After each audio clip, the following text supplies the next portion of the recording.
Assalamualaikum warahmatullahi wabarakatuh. 11.33 minit pagi waktu ini di siaran bernama Radio 24. Seperti mana yang kita janjikan sebentar tadi bersama dengan Dr. Niki Syuhada untuk bijak wang waktu ini. Anda boleh hubungi kami 03-2692-7939 dan juga anda boleh komen di Facebook carian yang bernama Radio 24. Dan topik kita pada hari ini, cara mudah mengembalikan kuasa menyimpan. Ini sejajar jugalah dengan email yang kita dapat. Rakan kita, doktor, dia mengadu sebenarnya tentang kehidupannya yang akan menempuh alam perkahwinan, tapi dari segi meletakkan belanjawan untuk ke alam perkahwinan tu masih lagi gagal dan sehingga sekarang ini masih lagi berbelanja mengikut kemahuan.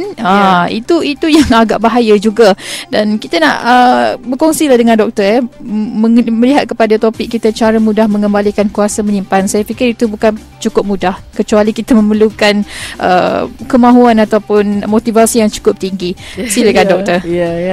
Okey, terima kasihlah kepada pendengar. Assalamualaikum warahmatullahi taala wabarakatuh. Salam ceria, salam bijak sana bijak sini. Terima kasih kepada pendengar yang menghantar email tu tadi. Masih muda lagi, masih mahu panjang lagi kehidupan dan memerlukan komoditi yang dinamakan wang. Jadi kita perlu bijak dari hari ini. Terima kasih kerana menghubungi kami. Okey, dia sebenarnya untuk menyimpan ini, especially minggu inilah saya banyak berjumpa dengan potential investor. Mereka ingin sangat menyimpan tetapi susah untuk menyimpan. Dan apabila saya tanyakan soalan awal, soalan pertama iaitu apakah target, ramai yang tidak mampu untuk menjawab sebenarnya. Apakah target ingin disimpan? Maksudnya bila kita berfikir semula untuk apa kita menyimpan dan apakah jumlah yang nak disimpan itu. Itu perkara pertama kita kena establish. Kita kena come up with perkara pertama ini, iaitu what we call target. Hari ni saya demam sikit. Tapi kita teruskan juga. Boleh dengar? Okey, boleh dengar. Suara dah macam lain sikit. Okey. Jadi apabila contoh dia kepada pendengar tadi, dia nak buat satu majlis perkahwinan tetapi belum mengumpul wang yang cukup.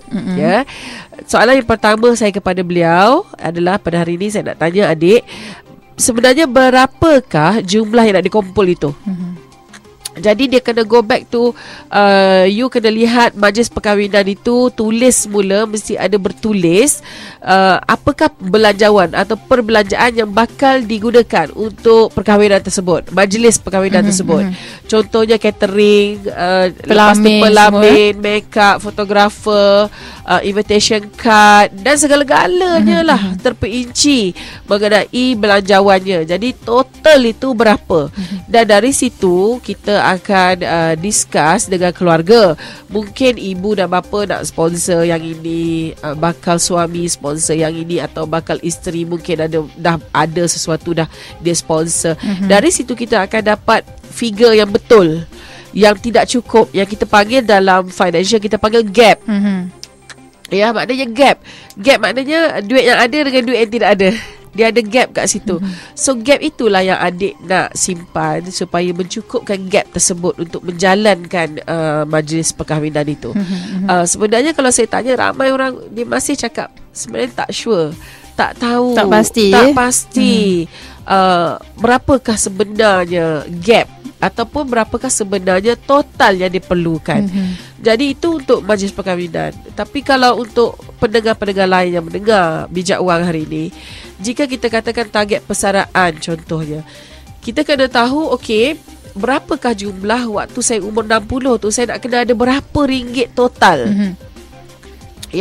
Dari situ baru kita boleh buat simpanan melalui hari ini.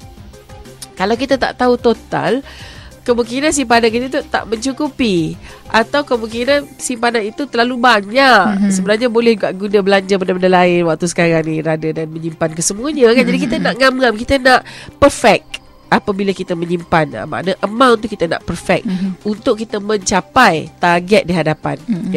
Jadi kalau kita nak gunakan untuk bersara, kita kena tanya berapakah jumlah yang kita nak gunakan bulanan waktu kita bersara nanti.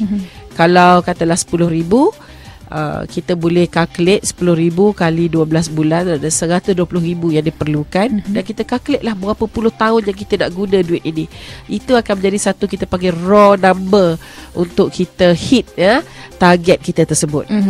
Tapi doktor, kalau kita nak buat macam ada target itu sendiri macam ada perangkaan yang tersendiri dalam belanjawan majlis perkahwinan contohnya, adakah kita perlu melakukan survey terlebih dahulu melihat yang mana lebih murah? Dan itu kita panggil cost reduction. Kita nak kurangkan cost. Jadi apabila kita dah menulis ini dia belanjawan-belanjawan, jadi kita akan keluar melihat sebut harga dari pelbagai pihak. Jadi tugas kita adalah untuk reduce cost tersebut supaya kita tak perlu banyak gap yang nak dipenuhkan.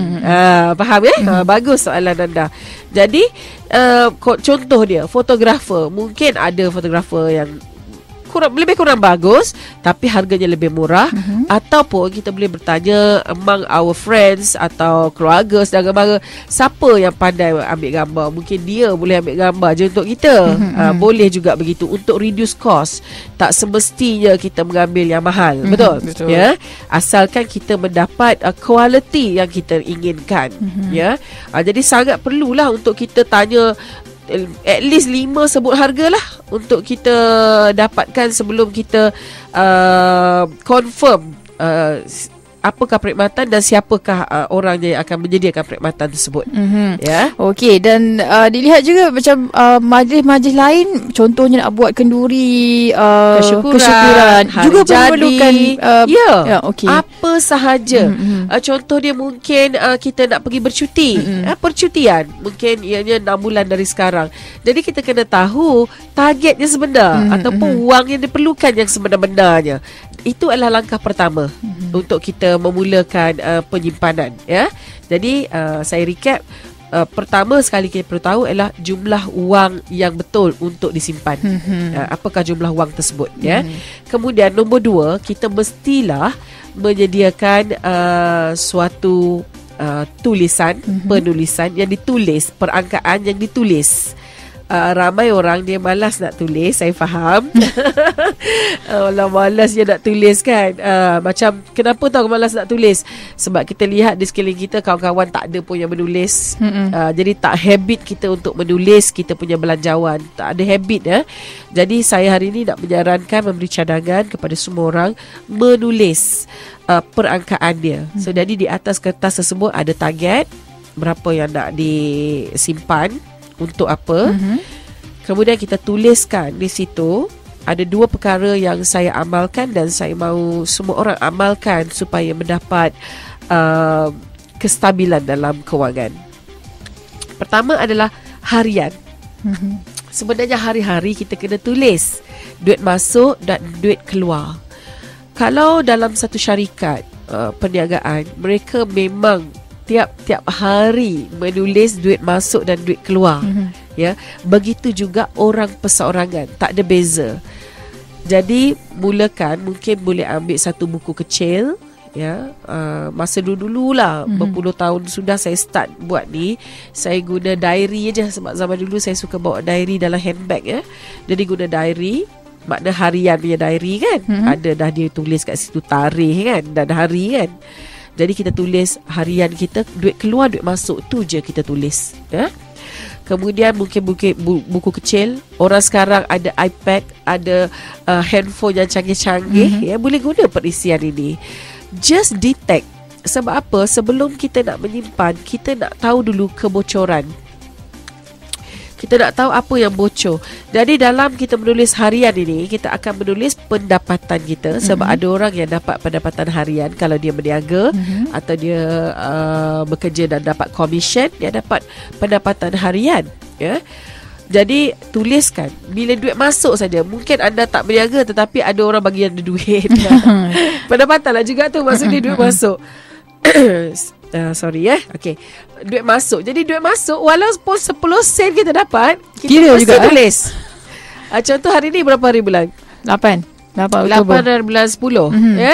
8 bulan 10 contohnya dapat RM2 kawan bagi, mungkin saja-saja dia nak bagi ke, ataupun kita belikan barang dia bagi RM20, kemudian ada duit RM2 extra, dia kata tak payah bagilah, ambil kat awak. Duit itu dikira pendapatan. Jadi kita kena rekod. Rekodkan RM2 atau RM20 atau RM200 atau RM2,000. Tulis saja harian. Jadi kita mengajar mata kita melihat hari-hari ada tak duit masuk. Okay. Kemudian di bahagian expenses atau perbelanjaan, ada 2 perkara kat situ kita nak kenal pasti. Jadi kita kena tulis atas kertas tu. Is it building or is it what I call destroying? Maknanya adakah perbelanjaan itu perbelanjaan hapus atau perbelanjaan yang menaikkan semula pendapatan kita. Jadi dari situ kita akan mengajar diri kita perbelanjaan itu jenis perbelanjaan apa, pattern kita nak tengok. Of course bila kita start ni banyak yang kita belanja tu destroy. Maknanya tidak dapat duit balik. So kita kata macam ni, contoh dia katalah hari ni saya beli mineral water, air mineral biasa, Kemudian saya tanya pada diri saya, okey, RM2.80 saya beli, betul? Saya tulislah perbelanjaan saya pagi RM2.80. Air mineral saya tulis. Kemudian saya tengok kat situ, saya tanya, dan kat situ ada tulis bill or destroy dekat atas kertas tu kan. Okey, kalau memang saya dahaga yang teramat sangat dan keliling tu tak ada air lain, memang kena beli. Jadi nama dia bill lah, maksud dia ada manfaat, bermanfaat lah, menaikkan kembali diri saya dan tenaga kita. Jadi bill. Jadi kita tick kat bill. Maknanya bermanfaat. Kalau sebenarnya ada air dalam kereta, saya bawa satu Tupperware. Air dalam kereta ada, tapi saya malas nak berjalan 2-3 tapak nak pergi ambil dalam kereta. Sebab tu saya beli. Sekarang air ni dah jatuh dekat destroy. Bermaksud sengaja saya membuang duit saya, membazir. Jadi inilah 2 kategori dia. Satu kategori bermanfaat, satu lagi kategori membazir. Jadi hari-hari kita evaluate, kita checking, adakah duit kita pergi ke asyik-asyik, pergi kepada membazir. Tapi doktor, macam mana pula kalau ada yang keliru macam kata contoh beli baju dah banyak ni tapi katanya ini untuk kecantikan saya, tapi bila fikir dari side lain pula katanya ini membazir pula, macam baju dah banyak tapi beli lagi. Jika baju sudah ada dan kita beli lagi, itu memang jatuh dalam pembaziran. Memang. Tetapi katalah kita akan pergi ke suatu majlis. Majlis itu memang dia cakap kena baju merah. Dan kita tak ada baju merah dan kita beli, boleh ada manfaat. Tapi kalau baju merah dah ada 4, sebab orang kata ala boring lah atau malu lah orang tengok pakai baju yang sama, kita pergi beli lagi baju merah, itu masuk ada membazir. Jadi kita tahu kan, kena pandai lah kat situ kita kena tanya. Jika anda buat ni selalu tiap-tiap hari, I bagi masa seminggu saja sebenarnya bagi setiap pelajar saya. Dia akan cuba benda ni seminggu. Minggu kedua, I assure you, guarantee anda boleh simpan duit pada minggu kedua.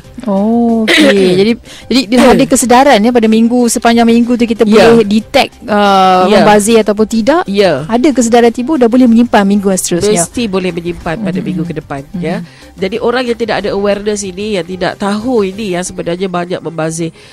Sebenarnya dari kebocoran itu kita boleh menyimpan dengan baik ke hadapan. Jadi untuk adik yang nak berkahwin tu tadi, dia kata masalah dia adalah dia sentiasa shopping, right? So shopping saya tahu kadang-kadang dia boleh memusnahkan duit RM300 sekali lalu RM200 senang-senang lah boleh musnah Jadi jika anda tahu, tanya diri, ini manfaat atau membazir, building or destroying.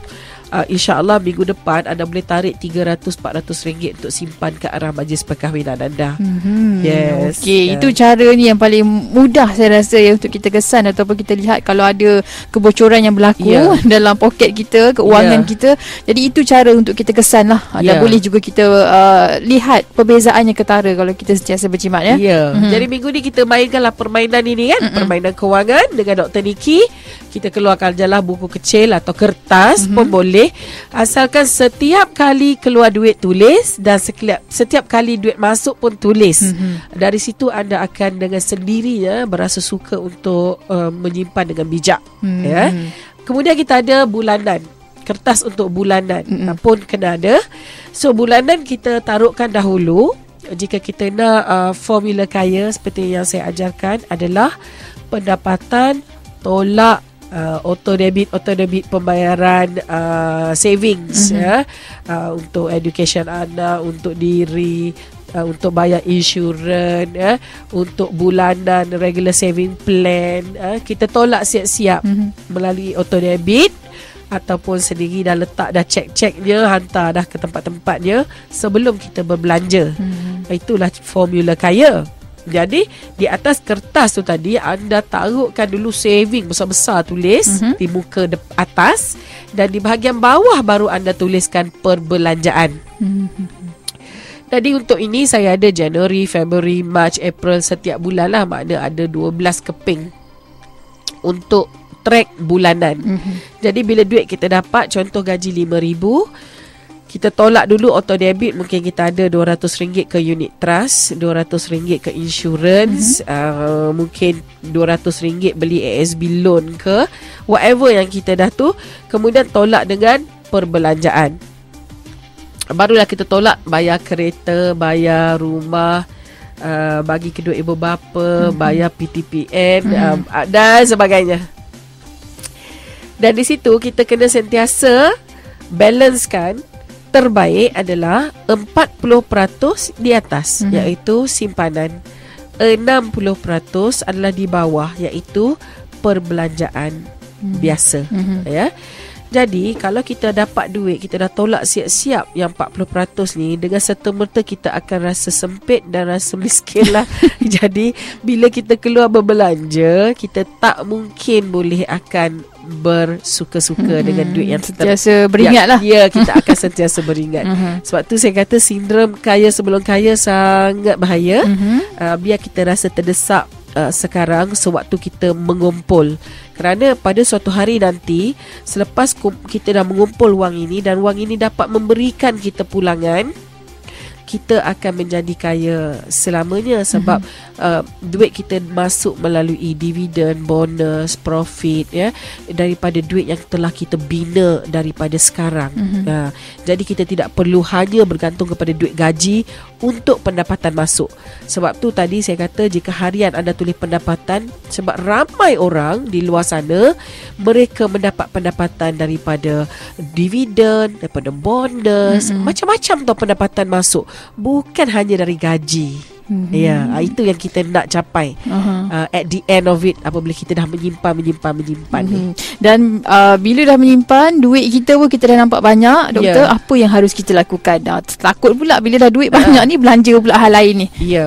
Itu mungkin mengambil masa 10 tahun dari sekarang atau 20 tahun dari sekarang, di mana terakhir yang kita nak dapati daripada pengumpulan-pengumpulan ni semua adalah kita tak perlu bekerja.